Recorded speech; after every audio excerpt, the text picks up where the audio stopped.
Hello and welcome to Master LP's Theater. Today, Grace and I discuss the Fugs' scandalous second album.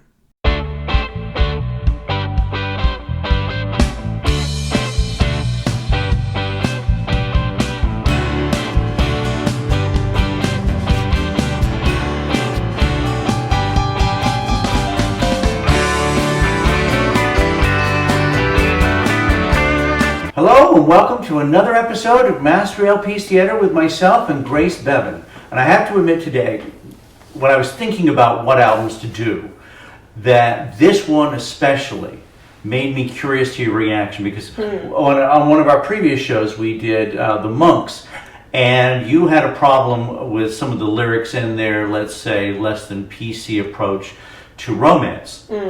And because this is one of those famous albums, legendary albums, and it's so of its time, I was dying to hear what you thought of this. Well, you know what? I actually really liked this one in comparison. This one, there was like, in the lyrics especially, with the exception of Dirty Old Man, which I want to talk about separately because I have very specific opinions on those. A lot of these I found were actually very inclusive. It was very much more the free love kind of way, like, I want to get it on with you together. Like, it's very much more like a, I want to make love, not a, why ain't I getting any? I'm good enough. And I found that was really fun. Like, I can get into that kind of thing. I really enjoyed the sound of it as well. I really enjoyed how sort of unplugged. They were almost the inventors in some ways of lo-fi. You know, and I know lo-fi is an incredibly popular thing for the last, say, 20 years from the 90s, and, you know, bands like Guided by Voices and things. But in those days, you wanted to sound as polished as possible. And now, like, it's the second you lose something, the second you get something cleaner, you want that sound. It becomes the hallmark of what you want things to be. Researching this, the crazy part about this album was this was recorded in a state-of-the-art studio, and yet it sounds like it's recorded in somebody's basement. I love that, though. Yeah, that's so fun. Well, these guys were crazy. I mean, this was a time. Speaking of crazy, Dirty Old Man. Okay. You know what song this feels like a direct precursor to? Not in sound at all, but just specifically in lyrics.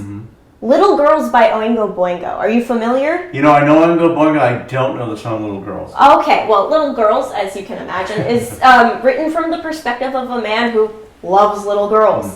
And in both of them, it very much felt like a character piece, but also like a parody of it as well. Like you were in on the joke. And that's really what I liked about Dirty Old Man, because it was like, you didn't want to like him. The song did not make you like him. The song made you uncomfortable about him. But at the same time, you were intrigued by the way he functioned. And I think you see like very much the ties between that and Little Girls by Oingo Boingo in that sense. Though listening to this song, there was a moment in the song where there was something, because it sounds like when he says kitties and all those things, and he's handing out porn to the girls and boys and drugs, there was a line somewhere that led me to believe there were college students. And I'd have to go back into it, but I thought, because initially you think it's like fourth graders or something. Oh yeah, I was imagining like eighth graders. Yeah. Just old enough that they're like, she has boobs, but young enough that they have no idea what's going on whatsoever, when they can really be like groomed for that kind of thing. But like, I could still see that working even in a college sort of perspective, and even almost more, especially given like the time. Like, it's not like sex education was a big thing in school. No, I mean these were very shocking subjects at the time. But on the other hand, there was a less PC thing. So it's a weird thing where people did make, even on television, people would make jokes. I remember on Steve Allen, who became an incredibly conservative guy. He had Lenny Bruce on his show, and Lenny Bruce did a routine about sniffing glue on the Steve Allen show, where you wouldn't have found a thing like that in the 80s, which we consider to be a much more open time. But this was the time of the Fugs, especially these early albums, that it was just, they basically just did it. Cocaine is one of my favorite songs, Coming Down.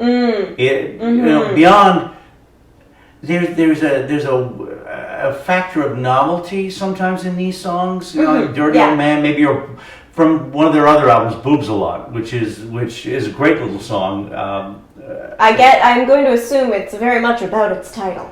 Yes, we like boobs a lot. You gotta like boobs a lot. It was just a great tribute to mammary glands, but these songs are so unabashedly out there that okay, I'm going to do a song about drugs. I'm going to do a song about the coming down from cocaine. I'm going to do songs about upskirts or whatever those things are. They weren't afraid to go to those places with this, and that's partly why I was so curious to see what you thought. Well, I think they handled it well, because Yeah. I think you would find that there are still people out there doing things that are going to be pushing the envelope no matter what day and age you're in, and this particular envelope, I think one has kind of been pushed to the point where people aren't so uptight about it. Yeah, I mean, this isn't Bitches Ain't Shit. Oh God, I don't even know that. Oh, oh my goodness. You probably don't want to know that. By the sounds of it, I really don't. Yeah. But at the same time, I think that this is a really interesting way of handling it. Is like framing it in a narrative, framing it clearly, and giving it sort of a concept behind it rather than just sort of, these are my opinions, which is what I really got, even though it might not have been necessarily true, but what I felt like I was getting from that Monks album. Yeah. Yeah. What I truly wish I could have seen these guys live, because they, their albums, they seem like the funnest band you could actually be in the audience for. Yeah, they seem like they're having a good time when they did all of these. Like, I can't think of a single song where they weren't enjoying themselves. Yes. Okay, let's get to the quality of the album. I would say a solid 7.5. That was, let me see what I've got. I've got an 8. I gave this an 8 just because. Now, the only thing that I would ding this for is Virgin Forest, which I thought, the last song, which I thought was not in keeping with the, experimental, kind of an unusual thing, but the others are just great songs. In fact, Morning Morning is a surprisingly pretty song for this album. Yeah, it does stands out in a way because you're hearing Dirty Old Man and cocaine and all these things, and then there's this pretty little song about the morning in there. Yeah. And then you get into Virgin Forest, which is just out there. Yeah, well, it's a palate cleanser, I think. It really, it smooths the mood out. And it shows you. When we want to, we can run a tune, a nice tune. Yeah, no, definitely. What did you think of the cover? It was hard to decide. I gave it a 7.5 because I thought it was inventive. It's lo-fi. Definitely. Which kind of goes into what you're going to find inside. And it's interesting. It catches your eye, this cover. So I give it a 7.5.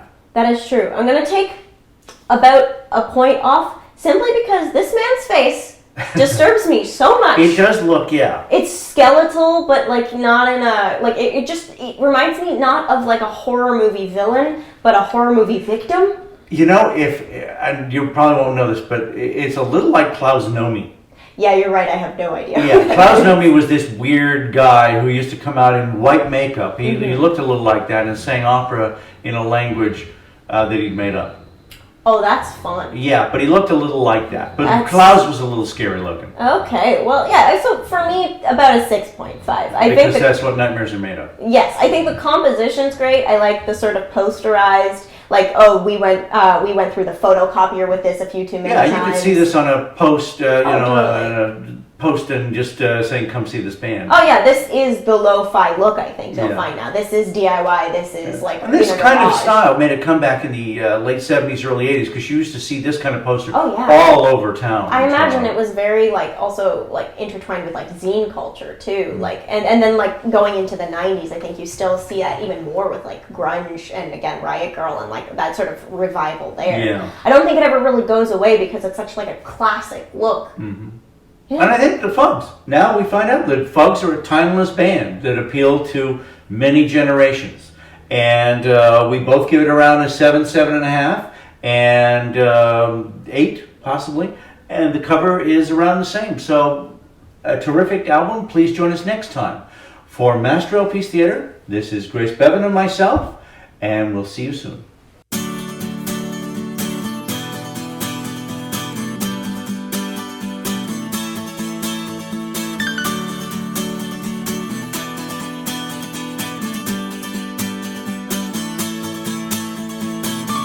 Okay.